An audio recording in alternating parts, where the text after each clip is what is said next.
Hi folks, this is Miss Hamilton. I mean, that's not Miss Hamilton, that's Miss Hamilton, but she's gonna stay out of view today.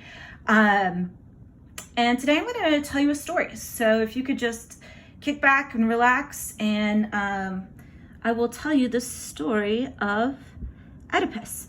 The play Oedipus was written by Sophocles, who also wrote Antigone. And although he wrote Antigone before he wrote Oedipus, in the chronology of the story, Oedipus comes first. So I'm going to tell you the story of Oedipus today. I usually act this out for everyone if we're not reading it, but today, with the help of our actors that you're about to see, I'm going to try to give you an idea of this story. So the story opens on this place that we're going to call Thebes. And at the time, Oedipus is the king of Thebes, but Thebes is having a lot of problems right now. First of all, the little kids are smoking. No, they're not. That's not really the issue. But the people are coming to him because he's the ruler, and they're saying to him, "We're going through this huge blight. We don't have any food." Pretend he doesn't have food. We don't have any food. And because we don't have food in a generous land, we're also not having any babies. And so this place is awful, awful, awful. You saved us before, good King Oedipus. Can you please save us again? Which is when we have kind of a flashback, because this story also, this play starts in medias res. Remind yourself, dust off your brains. What does in medias res mean? Good, good, good. So in the play, we go to a flashback of something that had happened before. Because they said, you know, you've saved us once. Well, what does that mean? So a while back, Thebes was being bullied by this Sphinx creature. And a Sphinx has a body of a lion and the head of a man, as you can obviously tell. And every once in a while, it also has wings. And it is a symbol of its function in literature is to be this treacherous, merciless figure. And it was guarding the way into Thebes. And so people couldn't get through, they couldn't get their resources, nobody could get out. But when Oedipus showed up, Oedipus defeated the Sphinx. Yay, Oedipus. And so when he came into town, and he has saved the city, he gets to marry the city's queen because she has lost her husband. So everybody's happy, things were going great, you're the king, smooch, smooch, smooch, smooch. Life was wonderful. But back to the present day, their Thebes land has problems again. And he says to his people, he says, listen, don't worry about it. I sent my wife, Jocasta. I sent her brother, Creon, up to see Apollo for some guidance. So he's going to Apollo to ask, you know, the gods basically, what's going on and how do we fix this? So when Creon comes back, he says, "Oh, Oedipus." Apollo says, here, let's remove this guy. Apollo says that what we need to do to solve the blight on our land is we need to drive out the pollution that's in our land. And so Oedipus is like, cool, that's a great idea. Let's do this. And he says, well, what's the pollution? And Creon says, the pollution is the person who killed our last king, Laius. And of course, that would have been Jocasta's first husband, King Laius, kind of a brutal looking leader there. And so he's dead somewhere. Let's just make him dead over here. Oh, look, he even has the boo-boo. So he's dead over here. And so again, Creon's saying, someone's killed him. We got to figure out who killed him. As soon as we drive out the person that killed this first king, the land will be back. Everything is fine. And so Oedipus, great king that he is, says, done. Instantly, I curse the person who did this. He will never be welcome here. I will curse anyone that helps him. And then he basically says, I'm serious about this. But, he says, I need a little bit of help. He said, all of this stuff about Laius happened before I even showed up in town. So can you tell me where I might be able to find Tiresias? Time out. Do you remember Tiresias? We saw him in the Odyssey.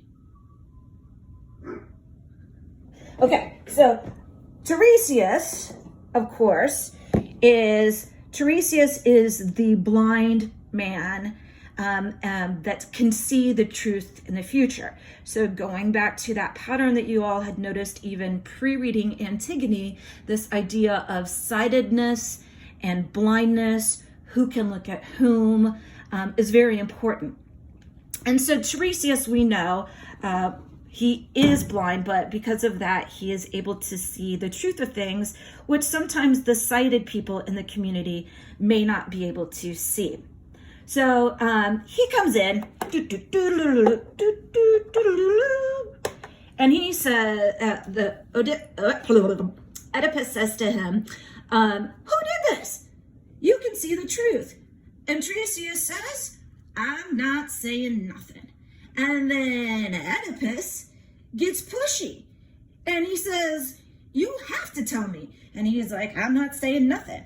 And then Oedipus gets so mad and so pushy against the seer guy that, that Tiresias eventually says, fine, I'll tell you who it is. You are it. You are the pollution. And Oedipus is like, what? Say what? I ain't no pollution. And he gets mad. And he feels like Tiresias is being insolent to him, not treating him with the proper respect and honor that he deserves because he is the king here. And he smarts off, Oedipus smarts off and says, you know nothing. I'm the guy that beat the Sphinx years ago. You didn't do that, now did you? And then he starts telling Tiresias that the reason I think you're trying to get me in trouble is because you're aligned with the person who wants power here. And he says, the person who wants power in this community? Creon, his wife's brother. So he's asserting that Creon wants the power, and so he's paired up with Tiresias to make Oedipus seem guilty in the eyes of the people. And he's really mad at this. And so this turns into a whole heated affair. Creon's like, why would I want this power on number 2 in here anyways?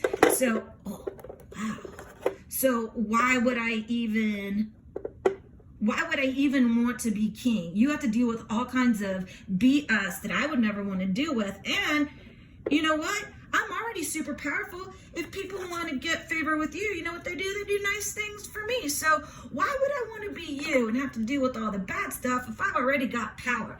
And this is getting heated. And so in comes wife Jocasta, and she's like, what is up? So she then decides that she's gonna fix the whole situation, and she says, listen, let me tell you how I know that my husband Oedipus did not kill my first husband, Laius. She said when, oh, I need a new character. We'll make this person the Oracle. She says, when I was married to my first husband, an oracle came to us, that's this guy, and they said, listen, when you guys have a son, your son's gonna kill Laius. So when they ended up having a son together, bloop, when they had a son together, what they did is they bound him as a baby and put him out on the hillside to die, so that the prophecy that Laius would be killed by his son could never come true.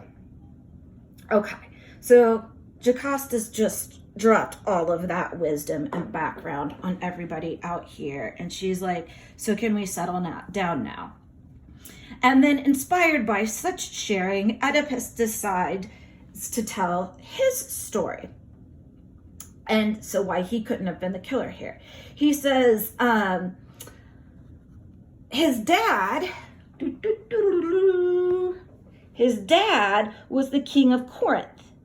And when he was young, when Oedipus was still a young guy, there was a drunk guy that showed up in a city. And the drunk guy says, yo, drunk guy, what's gonna, I guess he should be drunk. You're not drunk. He says, listen, you're gonna sleep with your mom and you're gonna kill your dad. That's a weird prophecy, but that's what Oedipus heard, and he knew prophecies often come true. So he looked at his mom and dad, and he's like, I love you, but I must leave. I gotta get going. I gotta get out of here because I don't wanna sleep with you and kill you. So here we go. And now I'm married to you. You're not my mom. This is my brother. Everything's cool. I could not have killed the king. And he then goes on to say that when he was running away,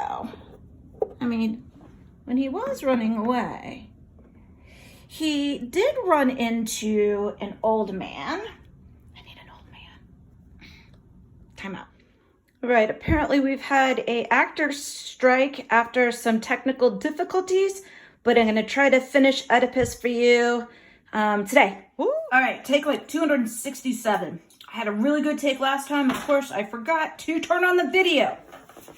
It's where we left off. Oedipus was saying, so that's why I couldn't have slept with my mother and killed my father and all this other stuff. And though I do remember when I was coming back, running away from my family, and I was coming towards Thebes, I did, however, run into this really mean guy. He looked really kind of wealthy. He was riding in a cart, and then he kind of pushed me, and I didn't like that. That was hurting my pride. So I killed him. Dun, dun, dun, dun, dun, dun, dun, dun. And then I went on my way, and I got to the Sphinx, and he gave me the riddle. By the way, the riddle is this. What walks on 4 legs in the morning, 2 legs in the afternoon, and 3 legs in the evening? Human beings. Yes, you're so smart. Ah, da, da, da. And that's how your hard times were over before your hard times began. And that's my story. Everything's good. I cannot be the pollution of Thebes. I did not kill Laius.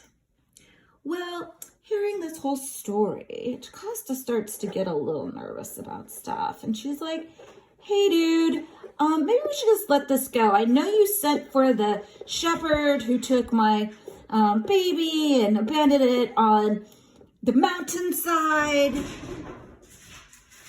Hold on. And so let's not wait for that shepherd who I had take that baby and pierce him in the ankle and leave him up high. Let's not wait for him to come back down.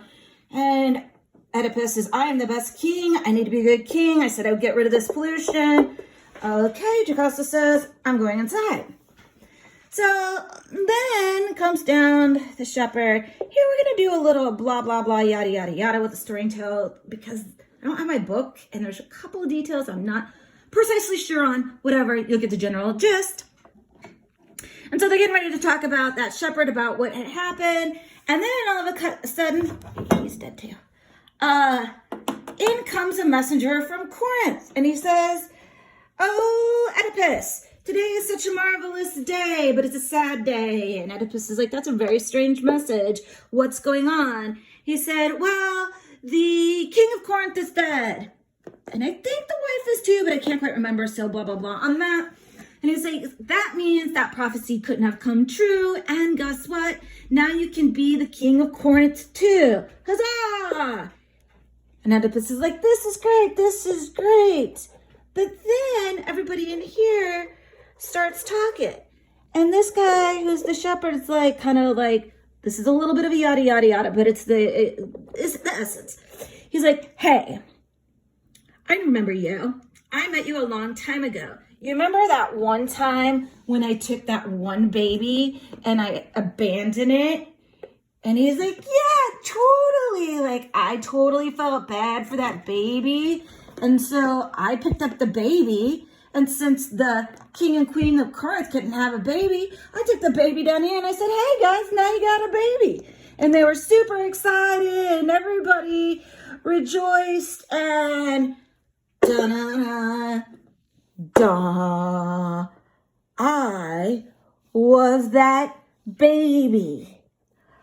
When I ran away, the stranger I came upon was my father, Laius. I have killed him, and I have slept with my mother and created 4 children with my mother. She is my mother. She's also my wife. This is all tragic business. So he starts really lamenting his fate, and everything is awful, and I can't bear to live, and what am I going to do? I am the pollution. And Creon, it's kind of like, "Hey, dude, we need to chill out just a little bit. Let's maybe take the business inside so not everybody on the streets hears what's going on in your life." And he's like, "No, let them see I'm pollution, blah, blah, blah, blah." And then somebody comes from inside the house and is like, "Jocasta, Jocasta, Jocasta." And he's like, "Oh, my wife, my mother." Blah, blah, blah. He goes inside, sees that she has killed herself, rips her brooch or a pin from off of her garment, stabs himself in the eyes. Stab, stab, stab, stab, stab. It's a really bloody, gory scene if you're interested in that sort of thing. And then he's like, "I'm blind. Oh, the irony. Now that I can see the truth." Remember Tiresias? "Now that I can see the truth, I am blind forever. Creon, cast me out into the wilderness. I will be the king I'm supposed to be and live through on my promise that I will cast out the pollution." And Creon's like, "Well, maybe we could do something a little less severe." And he's like, "No, I must go live out in the outskirts forever. However, I need you to take care of my 2 daughters, Antigone and Ismene. They are from a very cursed family. It was me who fathered them and my mother wife that gave birth to them. They will be outsiders forever, and there's no one to protect them. Creon, please protect them." And then we get some emotional moments, and then you've already started reading Antigone.